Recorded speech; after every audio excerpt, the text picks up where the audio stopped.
میں ہمیشہ خدا کی شفقت کے گیت گاؤں گا۔ میں پشت در پشت اپنے منہ سے تیری وفاداری کا اعلان کروں گا، کیونکہ میں نے کہا کہ شفقت ابد تک بنی رہے گی۔ تو اپنی وفاداری کو آسمان میں قائم رکھے گا۔ میں نے اپنے برگزیدہ کے ساتھ عہد باندھا ہے۔ میں نے اپنے بندہ داؤد سے قسم کھائی ہے، میں تیری نسل کو ہمیشہ کے لیے قائم کروں گا اور تیرے تخت کو پشت در پشت بنائے رکھوں گا۔ اے خداوند، آسمان تیرے عجائب کی تعریف کرے گا، مقدسوں کے مجمع میں تیری وفاداری کی تعریف ہوگی، کیونکہ افلاک پر خداوند کا نظیر کون ہے؟ فرشتگان میں کون خداوند کی مانند ہے؟ ایسا معبود جو مقدسوں کی محفل میں نہایت تعظیم کے لائق ہے اور اپنے سب ارد گرد والوں سے زیادہ محیب ہے۔ اے خداوند لشکروں کے خدا، اے یاہ، تجھ سا زبردست کون ہے؟ تیری وفاداری تیرے چوگرد ہے۔ سمندر کے جوش و خروش پر تو حکمرانی کرتا ہے، تو اس کی اٹھتی لہروں کو تھما دیتا ہے۔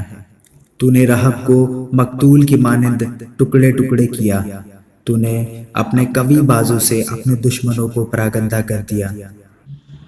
آسمان تیرا ہے، زمین بھی تیری ہے، جہان اور اس کی معموری کو تو ہی نے قائم کیا۔ شمال اور جنوب کو پیدا کرنے والا تو ہی ہے۔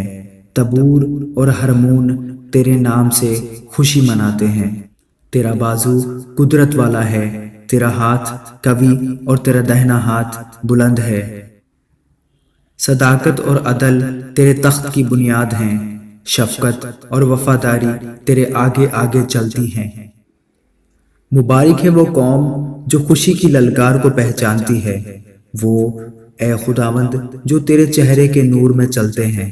وہ دن بھر تیرے نام سے خوشی مناتے ہیں اور تیری صداقت سے سرفراز ہوتے ہیں، کیونکہ ان کی قوت کی شان تو ہی ہے اور تیرے کرم سے ہمارا سینگ بلند ہوگا، کیونکہ ہماری سپر خداوند کی طرف سے ہے اور ہمارا بادشاہ اسرائیل کے قدوس کی طرف سے ہے۔ اس وقت تو نے رویا میں اپنے مقدسوں سے کلام کیا اور فرمایا کہ میں نے ایک زبردست کو مددگار بنایا ہے اور قوم میں سے ایک کو چن کر سرفراز کیا ہے۔ میرا بندہ داؤد مجھے مل گیا ہے، اپنے مقدس تیل سے میں نے اسے مسح کیا ہے۔ میرا ہاتھ اس کے ساتھ رہے گا، میرا بازو اسے تقویت دے گا۔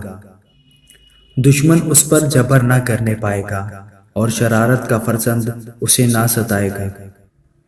میں اس کے مخالفوں کو اس کے سامنے مغلوب کروں گا، میں اس سے عداوت رکھنے والوں کو ماروں گا۔ میں اس کا ہاتھ سمندر تک بڑھاؤں گا اور اس کے داہنے ہاتھ کو دریاؤں تک۔ وہ مجھے پکار کر کہے گا، تو میرا باپ، میرا خدا اور میری نجات کی چٹان ہے۔ میں اس کو اپنا پہلوٹا بناؤں گا اور دنیا کا شہنشاہ۔ میں اپنی شفقت کو اس کے لیے ابد تک قائم رکھوں گا اور میرا عہد اس کے ساتھ لا تبدیل رہے گا۔ میں اس کی نسل کو ہمیشہ تک قائم رکھوں گا اور اس کے تخت کو جب تک آسمان ہے۔ اگر اس کے فرزند میری شریعت کو ترک کر دیں اور میرے احکام پر نہ چلیں، اگر وہ میرے آئین کو توڑیں اور میرے فرمان کو نہ مانیں، تو میں ان کو چھڑی سے خطا کی اور کوڑوں سے بدکاری کی سزا دوں گا۔ لیکن میں اپنی شفقت اس پر سے ہٹا نہ لوں گا اور اپنی وفاداری کو باطل ہونے نہ دوں گا۔ میں اپنے عہد کو نہ توڑوں گا اور اپنے منہ کی بات کو نہ بدلوں گا۔ میں ایک بار اپنی قدوسی کی قسم کھا چکا ہوں، میں داؤد سے جھوٹ نہ بولوں گا۔ اس کی نسل ہمیشہ قائم رہے گی اور اس کا تخت آفتاب کی مانند میرے حضور قائم رہے گا۔ وہ ہمیشہ چاند کی طرح اور آسمان کے سچے گواہ کی مانند قائم رہے گا۔ لیکن تو نے تو ترک کر دیا اور چھوڑ دیا، تو اپنے ممسوح سے ناراض ہوا ہے۔ تو نے اپنے خادم کے عہد کو رد کر دیا ہے، تو نے اس کے تاج کو خاک میں ملا دیا۔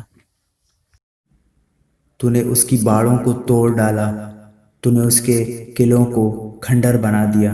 سب آنے جانے والے اسے لوٹتے ہیں، وہ اپنے پڑوسیوں کی ملامت کا نشانہ بن گیا۔ تو نے اس کے مخالفوں کے داہنے ہاتھ کو بلند کیا، تو نے اس کے سب دشمنوں کو خوش کیا، بلکہ تو اس کی تلوار کی دھار کو موڑ دیتا ہے اور لڑائی میں اس کے بازو کو جمنے نہیں دیتا۔ تو نے اس کی رونق اڑا دی اور اس کا تخت خاک میں ملا دیا۔ تو نے اس کی جوانی کے دن گھٹا دیے، تو نے اسے شرم آلود کر دیا۔ اے خداوند، کب تک؟ کیا تو ہمیشہ تک پوشیدہ رہے گا؟ تیرے قہر کی آگ کب تک بھڑکتی رہے گی؟